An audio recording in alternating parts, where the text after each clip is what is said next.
I was 22 years old, attending a Halloween party at my former best friend Nick's house, who died of a heroin overdose in 2013. Before his death, he would throw big Halloween parties every year at his house, as his parents routinely flew to New York every year to attend their own friend's party. He was always a big Halloween freak, so the whole house was littered with truly horrifying props that we all knew Nick spent way too much money on. He even put up giant walls of cardboard and covered them with wallpapers to create a haunted maze of sorts. I want to keep this story PG-13 rated, so I'll skip the weed, beer, LSD, and sex and get right to the part where things got bad. I'll admit, we weren't in our right minds. None of us were. Anyone who came to Nick's parties knew what went down. Me, Nick, and a few other guys, Vinny G, Joey, and Q, were upstairs in Nick's room smoking a bong when we heard two steady, loud bangs come from downstairs. Nick clumsily but panickingly rushed to open the door and see what was going on. There were sounds of screaming of both guys and girls. I remember quite clearly it sounded as if there were a crowd of people screaming for their lives down there. We all called Nick to come back in and shut the door. Even under the influence of drugs, we all knew what was going on. Nick ran back inside and shut the door quickly but also quietly, locking it behind him. He turned to us and had on the facial expression of someone who had just witnessed murder. "What did you see? What's going on?" we all shouted at him. He told us to hide before anything else. We all knew why. From that point on, we didn't ask questions. Nick hid the lights and hid in the closet with Joey, while I hid under the bed with Q, and Vinny G hid in the storage box. We could hear the blasting music from downstairs turn off, followed by a grown man screaming at everyone to shut up. One unfortunate girl let out a scream of shock and fear, and after another bang, silence. The man started shouting at everyone again, but personally I couldn't hear it too well, and I certainly as hell wouldn't remember exactly what he was shouting. We heard two other men shouting. By now there were a confirmed 3 intruders in the house, but there could have been more for all we knew at that point. We heard the sound of boots stomping up the stairs and then coming halfway down the hall and stopping outside the bedroom door. The intruder on the other side of the door tried the doorknob, but when he realized it was locked, he started ramming into the door with most likely his shoulder. After a few failed attempts at that, the sound of a few shots to the doorknob were clearly enough to break the lock, allowing the door to swing open. We heard cries from downstairs after the shots to the doorknob, followed by a silencing gunshot. Me and Nick had our hands on our mouths to shield our breathing noises. I watched through the transparent cloth that hung from the bottom of Nick's bed as the black boots with overlapping ripping denim jeans moved instinctively to the closet. He opened the door. I could hear Nick begging for the intruder not to kill him, offering a generous amount of money if they would leave. Nick gave himself up as the house owner. That's when the intruder ordered him downstairs. The rest of us stayed put. Apparently Joey hadn't been caught with Nick. We stayed under the bed, shaking and afraid. There was near silence from downstairs, other than Nick talking with the intruders, but whatever they were saying was much too low for us to hear. It felt like a near 20 minutes before the front door slammed shut and Nick came running back upstairs to tell us that they were gone. I think the most horrifying moment of my life was when I stepped downstairs back into the living room and saw the 2 dead bodies laying lifelessly on the ground, holes in their heads spewing out blood. Jen and Robbie, 2 good friends that I still miss. I'll spare you the details of what happened when the police arrived, but despite the fact that the house smelled like a marijuana greenhouse, the police were more interested in finding out who the masked men were that killed 2 innocent college students. Oh yeah, Nicky told the 4 of us who were hiding in his room that there were 4 intruders in total, all wearing fedoras, vendetta masks, coats, and gloves. They demanded $100,000 in cash, and when Nick could not provide it, they demanded he fill their empty sack with his most valued possessions. All of the partygoers held hostage in the room were also forced to throw their wallets into the sack or they would be shot. After the incident, Nick became depressed. He started drinking too much, becoming an alcoholic. He stopped showing up to school and ultimately ended up dropping out. He started the use of heavier drugs, such as meth and heroin. I had one good talk with him since the incident, and he was more real during this talk than he had ever been. He told me, with tears rolling down his cheeks and a pipe in his hand, He lived in constant pain, knowing he caused the death of 2 of his best friends. Nick died of a heroin overdose in July of 2013, not even a year after the incident.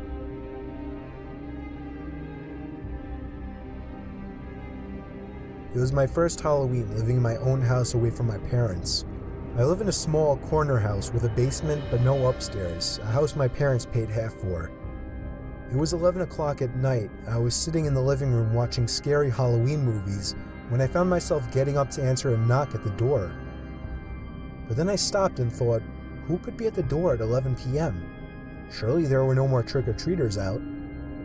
I had a pretty good feeling it was a late-night Halloween ding-dong ditcher, so I gave it a second, then I shot a glance to the porch through the window.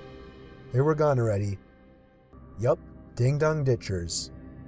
I sat back down, not thinking twice about it, and again, knocking at the front door. "Get lost," I yelled. I was not in the mood for punky kids. They ignored my demands and started pounding now, not just knocking. I was pissed now. I leaped up and swung the door open.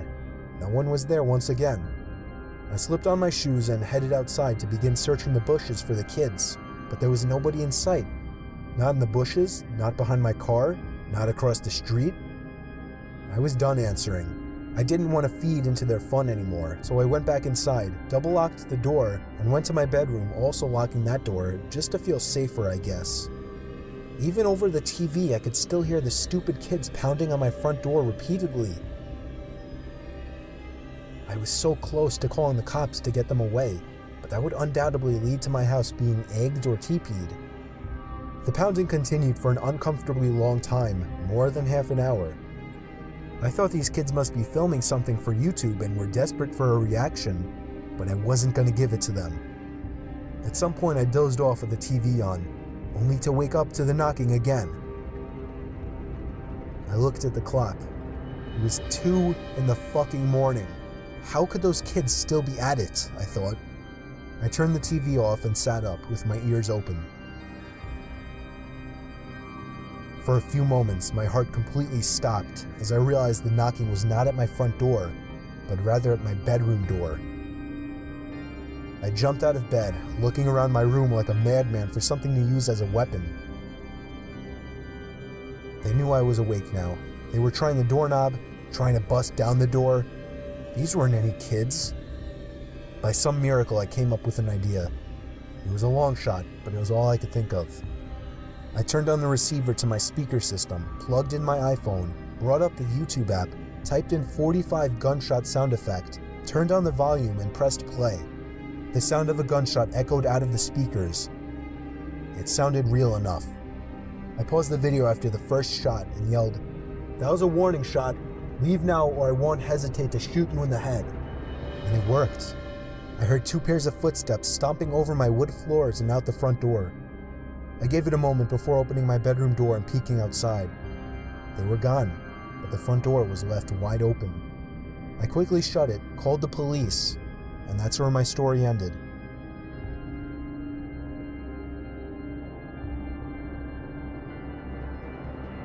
So I was never really a big Halloween person. Mostly because I grew up without many friends, and once I passed the age of 10, I couldn't use the excuse of going with my mom anymore. And it's not like I had friends to go with. So this last Halloween, I was 14 years old. I do have a little sister who's only 8, so my mom went trick-or-treating with her. My one really good friend, Steve, already had plans and I didn't want to impose, so it didn't seem like I'd be trick-or-treating this year. I felt a tiny part of me explode with happiness on the inside when my mom asked me to stay home and hand out candies.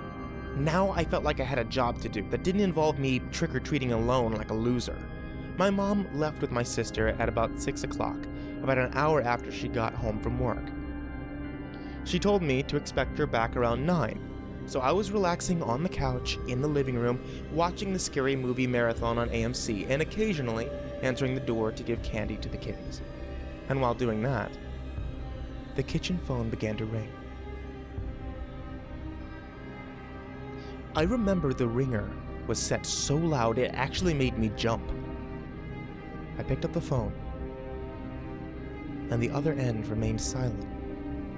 except for a bit of fumbling and background noises. Sounds you'd expect when somebody's holding a phone. I think I said hello about 5 times before the person on the other end hung up. I just knew it was somebody pulling a Halloween prank call on me. What else could I do but ignore it? That worked well enough for the next few minutes, watching TV, answering the phone until the phone rang again. Same unknown number coming up on the caller ID. I wanted to see where this was going, so I picked it up once more. This time I could hear a very faint breathing on the other end. "Alright, Steve, I know it's you," I said into the phone. They hung up. By this point, I didn't want to say I was scared, but I was for sure a bit uneasy. It was a long time before that phone rang again. It was getting later, darker, and the doorbell seemed to be ringing less and less. I was watching the original Friday the 13th when it happened again. The sound of that phone ringing had become sickening, as I knew who it would be, or rather, I didn't. For some reason, I gave in again and picked up. And once again, silence. Other than the faint breathing and fumbling of the phone. It was like this for almost half a minute before they finally spoke in an exaggerated deep voice. "I'll be paying you a visit tonight." I had enough of this joke. I told them to fuck off and hang up the phone, promising to myself not to pick it up again. I'd say about half an hour later, out of the blue, all the power in the house was cut. The lights went out. The TV turned off. Complete darkness. I stood up, now frozen in fear, when loud and angry thumping came from the front door. I completely lost it and began screaming like a girl, but there was something coming from outside. Laughter. I recognized that laughter. I opened the door and there he was. Steven. I shoved him nearly down the steps out of anger. "So, that was you who made those dumb phone calls?" I asked. He nodded while laughing. "I didn't sound like you on the phone. Let me hear you do that voice again," I said. "What?" He seemed confused. "I didn't say anything, you idiot. I just called and did that heavy breathing." I thought he was lying at first. But then my heart dropped. I had him follow me to the fuse box outside. Just as I feared, it had been opened and all the wires had been snipped. I think we ran faster than any Olympic champions back into the house. I called my mom, who told us to stay inside and wait for the police, who she then called. The call was traced to a payphone outside of a nearby bar. I still wonder, was this just a dumb Halloween prank gone too far? Or was it a potential break-in? And God knows what else waiting to happen. I don't think I ever want to find out.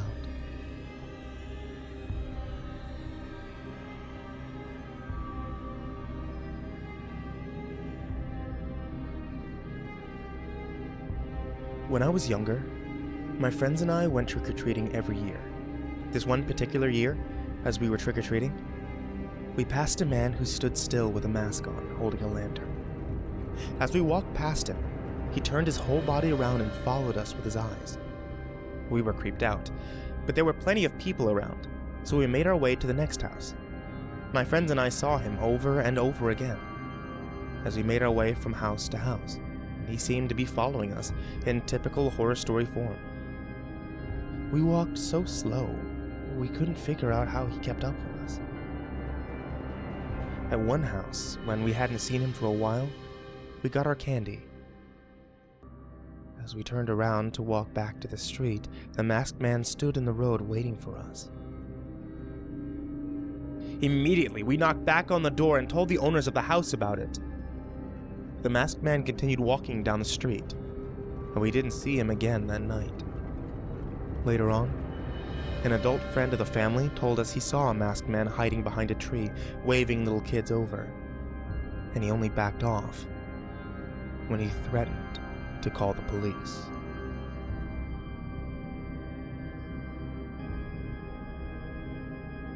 I was trick-or-treating with my friend Casey. We were both 11 years old at the time. We were walking across a small wooden bridge over a small river that many called Jack Winkle River when a black Jeep pulled up on the other side of the bridge, basically blocking our way. We turned around and hurried away. We were the types of kids to obey the stranger danger rules. We could hear the windows of the Jeep rolling down, and a man with a raspy smoker's voice called for us to come back. He was yelling for help, asking us for directions. I yelled sorry, and we continued to hurry away. The Jeep couldn't fit over that small bridge, so it pulled away and drove down the road on the other side. We thought we had made our escape from the creepy driver, when here came an SUV barreling around the corner and down the street, slamming on the brakes in front of us. Once again, the driver rolled down the windows. Now with them right next to us, we could see there were 2 passengers in the car as well. An old guy with gray curly hair and a mustache in the backseat, who also had a raspy smoker's voice, told us to get in the car, that they have free bags of candy. The Jeep banged a 3-point turn and tailed us wherever we went. At one point, the Jeep finally accelerated past us, came to a stop, and the back and front passenger side doors opened, and the 2 creepy men stepped out lunging at us. We dropped our bags of candy and ran straight for my house, which was in sight now. We rang the doorbell desperately at least 20 times. The old men that were chasing us couldn't run fast, and when they saw us running to my house, they turned back. My mom opened the door and we screamed and pointed at the Jeep that was backing away in the other direction. She shoved us inside and locked the door and called the police like any mom would. She reported the black Jeep with 3 men inside, older looking, raspy voices, and any other descriptions we gave. My mom was freaking out all night, worried about the fact that they knew where we lived now. My dad tried to calm her, but she couldn't calm down. Ultimately, the police agreed to send an unmarked police car to stay out front and keep guard for 3 hours. That made my mom feel a little better, but what made us all feel better was when my dad woke us up to see the flashing red and blue lights outside of the unmarked police car. They had pulled over an SUV, a black Jeep, and 3 men were in cuffs. The 3 old creeps that tried to kidnap me and Casey. My dad went outside to talk to the officer and most likely confirmed that those were the men. Me and Casey went to the doorway and screamed at the men for their attention. They looked, and we both gave them the finger. My mom then pulled us back in and shut the door, sending us to bed. We went from the worst night of both of our lives to ultimately the best night of our lives. This story took place on Halloween night. I took my 7-year-old daughter Jamie trick-or-treating for a few hours, and when we got back, I cooked dinner, we watched TV together, and then I sent her to bed. I was feeling especially tired that night, so I brushed up and went to sleep. Shortly after, my daughter entered the room and told me there was someone in her closet. I assured her there was no one in her closet. She asked to sleep with me, but I once again assured her that she was safe in her room. She reluctantly went back to her room and shut the door. I made a mental note that if she came back again, I would walk her to her closet and show her that there's no one in there. Surely enough, 5 minutes later she came back. I asked her why she thought there was someone in her closet. She responded saying she heard someone moving around and things falling over. Honestly, when she said that, it kind of made my heart jump for a second. I walked her to her room and turned on the lights. I jokingly asked, "Is anybody in there?" We stood and listened. I didn't expect to hear anything. There it was, a thud from inside the closet. I screamed at Jamie to run to the neighbors and call the police. As she did, I swung the door open and was shocked to find the neighbor's son, Randy, sitting on top of my daughter's Lego box. I grabbed him by the collar of his shirt and yanked him up aggressively. I walked him angrily back to his parents' house next door and found Jamie ringing the doorbell. When they answered, I shoved him inside right into his father and explained everything. I told him I wouldn't press charges, but if I ever caught him near my daughter again, they would all be sorry. Randy's dad, Mark, slapped him across the face, then asked me to come inside to allow Randy to explain himself. Me and Jamie both went inside. Apparently, while I was taking Jamie trick-or-treating, He had snuck into our house through an open window and hid in her closet with his friend Daryl. I asked him if this Daryl kid was still in my house. He said yes. I told Jamie to wait with Mark while I ran back into my house, and right as I entered, there he was. This Daryl kid, uglier and shadier looking than Randy. He had my daughter's underwear in his hand. What I did next was completely out of fatherly protective anger. I grabbed the little shit by the throat and threw him to the floor, slapping him 4 times in the face, then hesitantly allowing him to get up and leave. The only reason I didn't call the police was because of my close friendship with Mark. But I made my point very strongly that if they ever so even waved to my daughter again, they would be in the news the next day. We went back to sleep.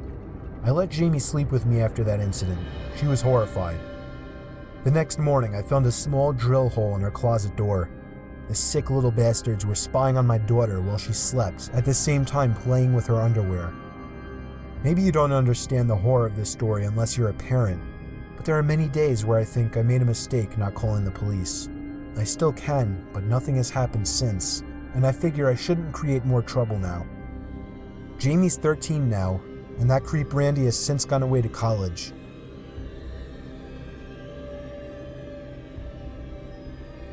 We had just moved into our large, new house in Mississauga, Ontario, in an area called Winston Churchill. It was Halloween night, and my parents, my 4 other sisters, my brother and I were unpacking our stuff in our new bedrooms.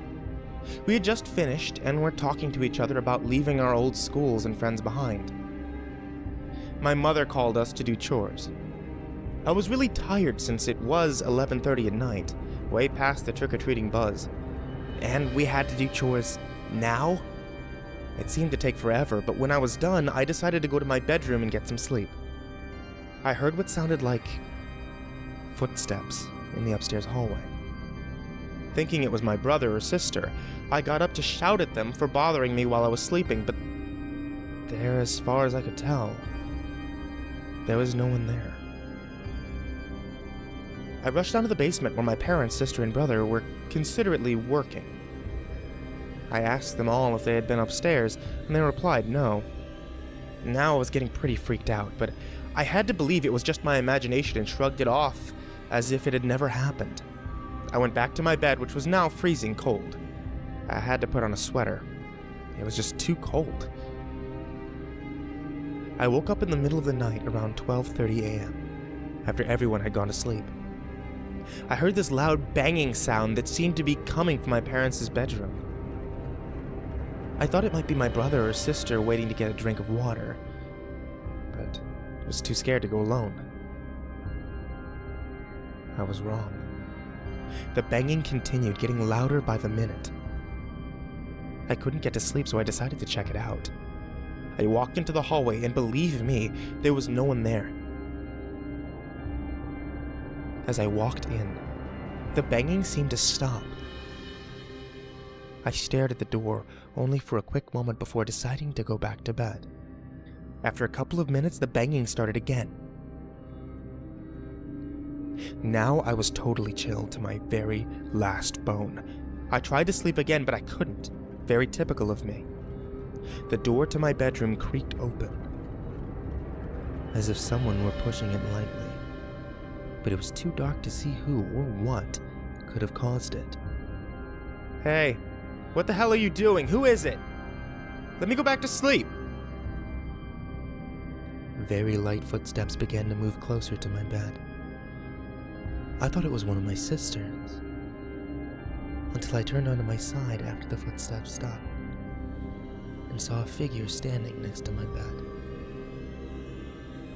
A figure at least 7 feet tall. I choked the urge to scream. Nothing came out. I lay there in unimaginable horror as the figure finally said, "Boom." That was when I screamed at the top of my lungs and covered my eyes, when my parents thrust open the door to my room and flicked on the light. There was no figure there. There was no figure by my bed. I cried out everything to them, the thumping, the figures. My siblings came into the doorway and watched me freak out. I asked my parents if they heard the knocking on their door. Surely they must have. It was their door after all. But they said there was no knocking. Not that they knew of. They all looked at me like I was crazy. But I know I'm not. You can't just imagine something like that. Something so real.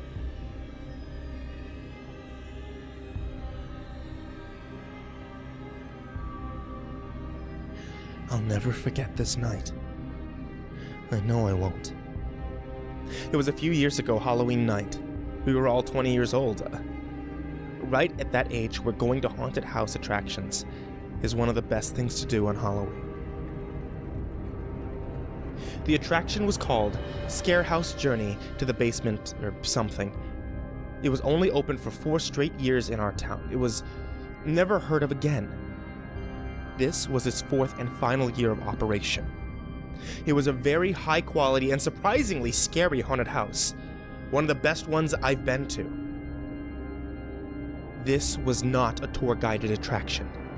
It was a group exploration attraction. Basically, a maze where the only way out was to make your way to the basement. Find one of the keys, then find the exit and use the key you found to unlock the door. It was a very unique haunted house, that's for sure. Unfortunately, it wasn't a good night for us. And you're about to learn why. We started out in the living room of the house. To give as much detail as I can about the room, there was a giant open coffin sitting right smack in the middle of the room.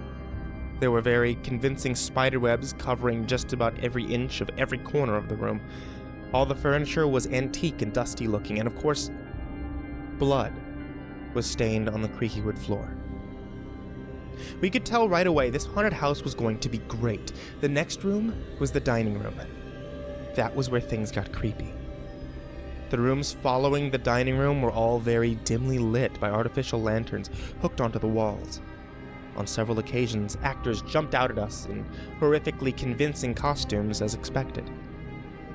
And yet they still got me every time. We actually spent a lot of time going in circles trying to find the basement. This wasn't a real wide open house. It was designed to be like a maze, with many rooms and fake doors. It took a long time for us to finally find the basement door, and I have to admit, I was nervous to go down there. It was completely pitch black down there. We started to think that it might have been an employees-only area where they kept props. It was just too dark down there to see. It was stated many times that no cell phones were allowed while in the attraction, so we couldn't use cell phone screens as lights. If we wanted to get out of there, we had no choice but to go down there. Each step created a creak more painful to the ears than fingernails scratching on a chalkboard. We were all laughing, telling each other how fucking freaked out we were. I had my hands out in front of me as if I was searching for anything in the complete darkness. I banged into somebody and apologized. Who was that? I asked, expecting it to be one of my friends. No answer. Whoever I just bumped into placed their hand on my shoulder, and I took off running and screaming while at the same time laughing. There was something so disturbing about being in that huge pitch-black basement, knowing someone was in there with us. One of my friends thankfully found a key on a desk in the corner of the room. We all ran back upstairs, back to the light, and found the exit door. The actual experience and process of getting through that maze of a haunted house was much longer than my story makes it out to be, but that's not where things got horrifying. Right outside the exit door was a small bin with a sign that said, "Drop keys here, please." That's how the staff would collect the keys and bring them back down to the basement. Halfway off the premises of the haunted house, the exit door opened, and a really tall person dressed in a black robe and bloody pig mask stepped out and started following in our direction. He, or she, though it was most likely a he, so I'll refer to them as a he, appeared to be one of the staff members for the attraction. As we walked further away from the attraction, so did the guy in the costume. It seemed to all of us that he was following us by this point. One of my friends called. "We don't have the key if that's what you want. We dropped it in the little bin." But that didn't do the trick. As a joke, we started running just to see if he would too, and he did. We stopped, and so did he. We stood still, and so did he. At first it was funny, maybe it was just a joke, but as we got closer to my friend Eddie's house, we were starting to discuss if we should reveal where he lives to this guy. He had been following us for at least 5 blocks now, so if it was a joke, it had gone far enough. Eddie's parents were both home, so we felt safe to go inside. Apparently, Eddie's front door was broken, whatever that meant, so we had to go run back. We jokingly waved at the douchebag still following us, then walked to Eddie's backyard, shutting the gate behind us. Wiping our feet on his welcome mat on the back door, we heard the gate open. The man emerged from behind the side of the house and began walking towards us once again. This time, much faster. Eddie opened the back door and called to his dad, telling him to get his gun. This seemed to grab the masked man's attention. He slowed down, turned his head to face Eddie. Eddie's dad emerged, angry as hell, and aimed his pistol at the masked coward. He raised his hands up and cried out for him not to shoot, that he's only 27. Eddie's dad told him to get lost and never come back, and the next time he wouldn't think twice about pulling the trigger. Personally, I wish Eddie's dad had made the guy get on his knees and take off the mask, then call the police. That guy got off too easily. For all we know, he could have been armed as well. We contacted the haunted house attraction, and they informed us that they had no such employee dressed in a pig mask.